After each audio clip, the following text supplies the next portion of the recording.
Halo, selamat datang di Lintas Jeda, tempat di mana kita berhenti sejenak untuk memahami lebih dalam. Bersama saya Joska, kali ini kita akan membahas buku yang sangat relevan buat kehidupan kita sehari-hari. Judulnya The Psychology of Money, karya Morgan Housel. Kalau kamu suka momen jeda seperti ini, jangan lupa untuk terus mendukung dengan mengikuti podcast ini. Karena dalam setiap jeda selalu ada makna yang bisa kita temukan. Sekarang, mari kita mulai.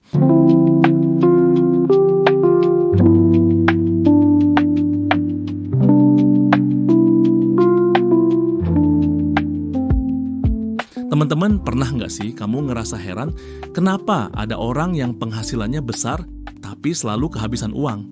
Atau sebaliknya, ada orang yang gajinya pas-pasan tapi bisa hidup tenang dan punya tabungan yang cukup? Nah, di buku The Psychology of Money, Morgan Housel bilang, sukses finansial itu nggak cuma soal seberapa pintar kamu ngelola uang, tapi juga tentang bagaimana kamu memandang uang itu sendiri. Buku ini ngebahas bahwa uang itu lebih banyak berkaitan dengan psikologi dan perilaku kita daripada sekadar angka di rekening bank. Housel ngasih 19 cerita dan prinsip yang bisa bikin kita lebih paham tentang hubungan kita dengan uang. Nah, kita bakal bahas beberapa prinsip kunci dari buku ini. 1. Luck and risk, keberuntungan dan risiko. Housel bilang keberuntungan dan risiko itu selalu ada dalam setiap keputusan finansial. Contohnya ada dua orang yang sama-sama investasi di saham, tapi satu orang sukses besar, sedangkan yang lain bangkrut. Bisa jadi ini bukan karena yang satu lebih pintar, tapi karena faktor keberuntungan atau risiko yang enggak terduga. Jadi kita harus sadar bahwa hidup ini enggak selalu adil, dan kita harus siap dengan segala kemungkinan.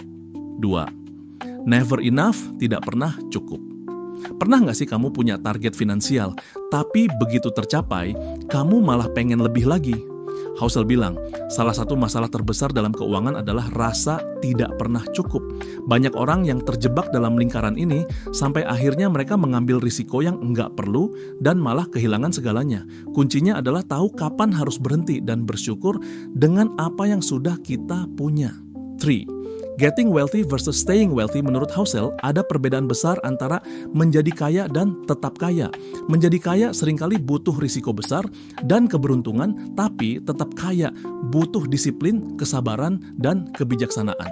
Banyak orang yang sukses bangun kekayaannya, tapi gagal mempertahankannya karena nggak bisa mengendalikan diri. The power of compounding, kekuatan bunga majemuk.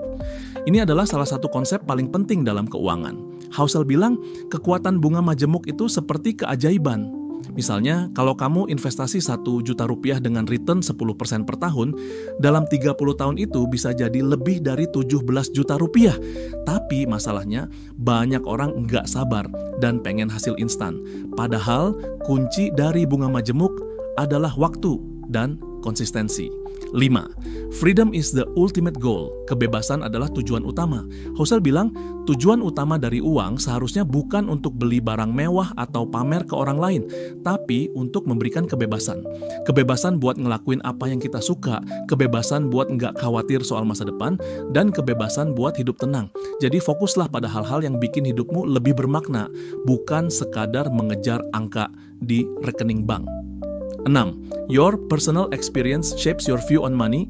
Pengalaman pribadi membentuk pandanganmu tentang uang. Setiap orang punya pengalaman yang berbeda dengan uang, dan itu memengaruhi cara mereka memandang keuangan. Misalnya, orang yang tumbuh di keluarga sederhana mungkin lebihan hemat, sedangkan orang yang terbiasa hidup mewah mungkin lebih boros. Nah, kita harus sadar bahwa pandangan kita tentang uang itu subjektif dan enggak selalu bisa diterapkan ke orang lain. 7. Room for error, ruang untuk kesalahan. Housel ngasih saran penting, selalu siapkan ruang untuk kesalahan. Misalnya, kalau kamu investasi, jangan taruh semua uangmu di satu tempat. Atau kalau kamu punya target tabungan, siapkan dana darurat buat jaga-jaga. Dengan begitu, kamu nggak akan panik ketika ada hal-hal yang nggak terduga. Itu dia episode kita kali ini, semoga bisa memberikan pandangan buat teman-teman. Kalau kalian ingin memahami lebih dalam konteks bukunya, kalian bisa beli bukunya, baik fisik maupun e-booknya, dan coba kalian share apa yang kalian tangkap dari buku ini. Kalau kamu merasa terinspirasi sama pembahasan kita hari ini, jangan lupa untuk subscribe, kasih rating, dan share ke teman-temanmu.